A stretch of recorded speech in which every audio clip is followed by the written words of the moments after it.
السلام علیکم ګران شاګردان، الله دې وکړي چې روغ جوړ بیاست. راځو د نن سبق ته. د نن سبق چې دی هغه بیا هم 50 ثانیې جملې دي.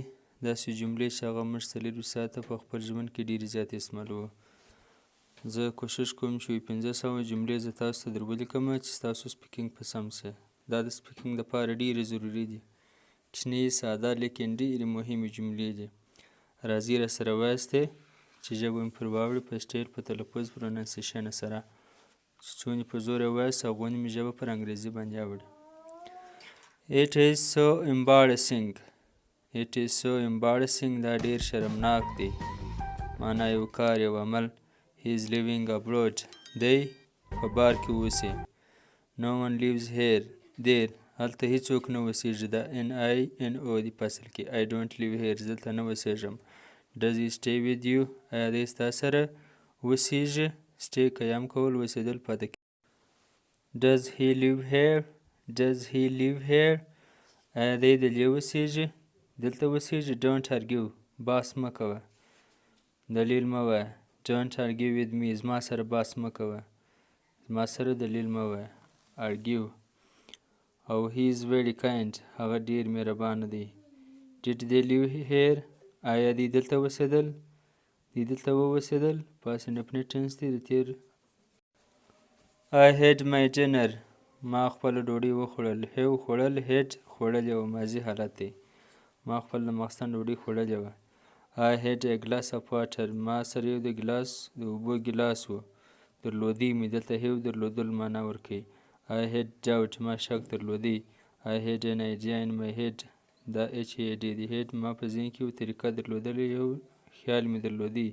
I had fever last week. زما تېره هفته تبه وله. I had a meeting yesterday. ما پرون یو ملاقات درلودی. ناسته درلودل. I had some questions. ما یې څه پوښتنې درلودې. have لرل، had لرلې مې، درلودې مې. I had no money. زما سره پیسې نه وې، پیسې مې نه درلودې. He had no license. ده لیسنس نه درلودی. I had a good idea. زما سره ډېره ښه رایه وله، ډېره ښه رایه مې درلودل، نظر، خیال مې درلودی. I had a good time. ډېر ښه وخت مې درلودی. ډېر ښه خوند یې وکړ. دی وی ډېر ښه وخت مې درلودی. موږ ته وی ډېر ښه خوند یې وکړ. یا great time. A secret meeting. موږ پټه غونډه درلودله. دلته د یو پر ځای د آی پر ځای یو راغلې ده. meeting. I had a phone call from him. د ده له خوا څخه ټلیفون راغلی و. I had a strange dream last night. ناولده خوب مې تېره شپه ولیدی. I had a lot of money in my bank. په بینک کې مې ډېرې پیسې درلودلې. I had to eat. ما باید ډوډۍ خوړلې وله. have to باید، had to باید د تېر وخت لپاره استعمالیږي. I had to study a lot. ما باید ډېره سټډي کړې وی. ما ته پکار و چې ډېره سټډي مې کړې وی. I had to run. ما باید منډه کړې وی. I had to go. زه باید تللی ولی. د تېر وخت لپاره استعمالیږي. I got it. ما ترلاسه کړي. have to د اوس وخت لپاره، had to د تېر وخت لپاره. She looks very upset. دا ډېره پریشانه ښکاري. To a certain extent. تر یو خاص حده پورې. او I can't say. زه نسم ویلی. او I don't recognize him. زه دی نه پیژنم. Forgive him. دی معاف که. دی وبخښه. Forgive him. ده ته معافي وکړه. Forgive her. دې ته معافي وکړه. Not at all. بالکل نه. Stay with me. زما سره پاتې شه. I will be with you forever. زه به ستا سره د تل لپاره یم. Forever د همیشه دپاره. I am alone here. زه دلته یوازې یم، تنها یم. I am alone here. او it looks like nothing happened. داسې ښکاري چې هیڅ نه دي پېښ شوي. It looks like nothing happened. لکه چې هیڅ نه دي پېښ شوي. Say hello to your parents. مور و پلار ته دې سلامونه وایه. یا say my hellos to your parents. ستا مور و پلار ته زما سلامونه وایه، چې موږ ته په پښتو کې وایو. په انګریزي کې دا رقم راوړي. They miss their parents a lot. دی خپل مور و پلار ډېر یادوي، ډېر یې یادېږي. He missed the train. دی د ریل ګاډۍ څخه پاتې شو. miss یادول، پاتې کېدل.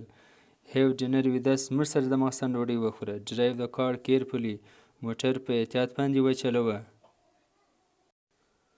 که چیرې تر دا وخته پورې زموږ ویډیو ګورئ نو ویډیو لایک کړئ او کمنټ کې زموږ دا ولیکئ چې زموږ د سبق په باره کې خپله رایه ولیکئ. ځکه موږ کوشش کوو چې 500 جملې پوره کړو. هره ورځ تاسو ته 50 40 50 جملې وایو چې تاسو ته ستاسو سپیکینګ در جوړ کړو. دا د سپیکینګ لپاره دغه جملې دا تقریبا 500 جملې زه راټولوم. دا ستاسو د سپیکینګ لپاره ډېرې لازمي دي، ډېرې ضروري دي. او You always come late. ته همیشه ناوخته راځې. I never lie to you. زه تا ته هېڅکله دروغ نه وایم. درواغ. Always obey your parents. تل د مور پلار تابعداري کوه، په خوله یې کوه. They openly oppose me. دی په ښکاره زما مخالفت کوي. We cannot support you more. موږ نور ستا ملاتړ نسو کوی. Shines like the moon of the 14th night. لکه د 14 سپوږمۍ داسې ځلیږي.